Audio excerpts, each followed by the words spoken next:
تو میں عرض یہ کر رہا تھا کہ یہاں ایک تو فرصت ہے، عورتوں کے پاس فرصت ہے،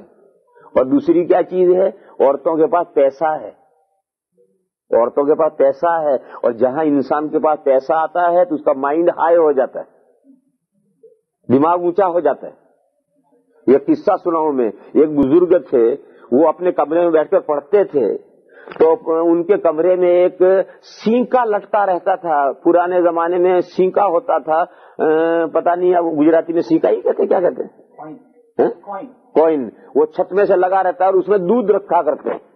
دودھ کی پتیلی اس میں رکھا کرتے تھے پرانے زمانے میں، اسے اردو میں سینکا کہتے ہیں، گجراتی میں معلوم نہیں کیا کہتے ہیں، کوئن۔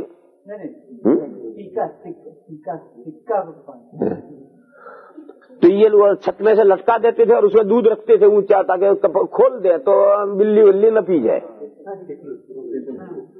اسے اردو میں سینکا کہتے ہیں۔ تو ایک چوہا روزانہ آتا تھا اور آ کر کے نیچے سے کھڑا رہ کر اتنی کودتا تھا، جمپ لگاتا تھا کہ پتیلی تک پہنچ جاتا تھا اور دودھ پی جاتا تھا، اور یہ لکھتے رہتے دیکھتے رہتے تھے کہ نیچے سے اتنا جمپ لگاتا تھا اور کودتا تھا۔ یہ ہوتا رہتا تھا، کبھی بھگا دیتے تھے، کبھی پی جاتا تھا۔ ایک دن ایسا ہوا کہ اس چوہے نے اپنے بل میں سے ایک گنی اشرفی سونے کا گولڈ کا سکہ اندر سے نکال کر کے باہر لا کر کے رکھا۔ وہ اس کا پیسے اسے بھیگ گئے تھے نمی سے، تو سکھانے کے لیے باہر لا کر رکھا اس نے، کہیں سے پیسے کھینچ گیا ہوگا۔ تو ان مولانا صاحب کے پاس ایک پتیلی پڑی تھی، انہوں نے چوہے کے اوپر اونધી کر دی، اس کا کپل آیا، جو اس کا دوسرا جوڑا تھا وہ دوسرا آیا، اور وہ اس کے ارد گرد گھومتا رہا، کوئی شکل اس کے پتیلی کے ہٹانے کی نہیں ہے، تو بل میں گیا اور جا کر کے ایک اشرفی لا کر کے اس نے رکھی وہاں۔ یہ گویا اشارہ کیا کہ ایک اشرفی لے لو اور میرے کپل کو چھوڑ دو۔ تو انہوں نے سوچا کہ ایک تو پہلے وہ لایا ہے اور یہ دوسری یہ لایا ہے، اس کے یہاں کچھ بینک ہے،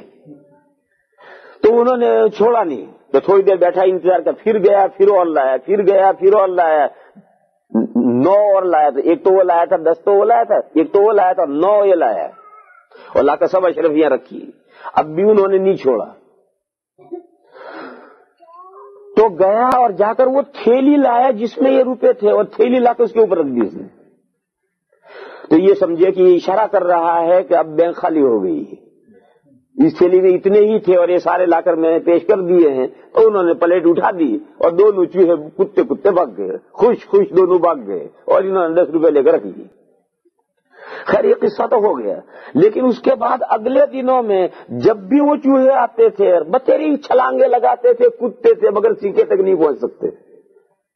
پہلے سیکے تک کود کر پہنچ جاتے تھے اور دودھ پی جاتے تھے، اب کودتے ہیں تو وہاں تک نہیں پہنچتے۔ کیوں؟ وہ پہلے بیلنس تھا ان کے پاس، اس لیے اس کی گرمی تھی اور پاور تھا،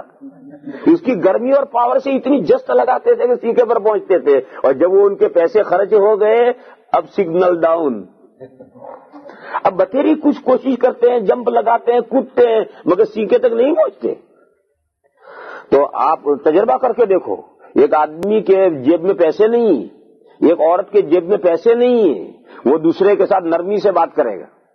وہ آدمی بھی دوسرے کے ساتھ نرمی سے بات کرے گا، وہ عورت بھی دوسرے کے ساتھ نرمی سے بات کرے گی، حتیٰ کہ اپنے ہسبینڈ سے بھی نرمی سے بات کرے گی، حتیٰ کہ اپنے باپ سے بھی نرمی سے بات کرے گی، حتیٰ کہ اپنی ماں سے بھی نرمی سے بات کرے گی۔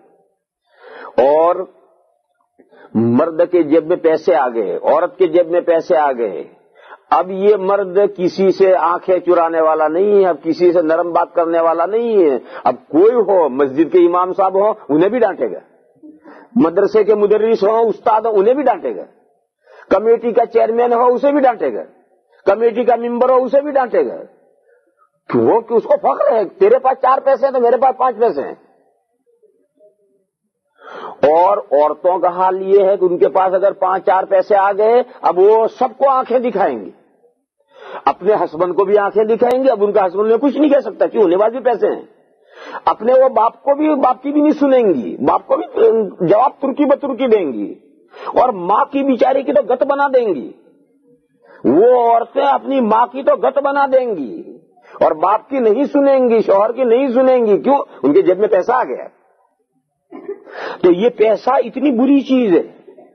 کہ جب یہ انسان کے پاس آتا ہے تو اس کا دماغ بہت اونچا ہو جاتا ہے اور پھر وہ قابو میں نہیں رہتا ہے اور بے قابو ہو جاتا ہے۔ تو یہ وہ چیزیں ہیں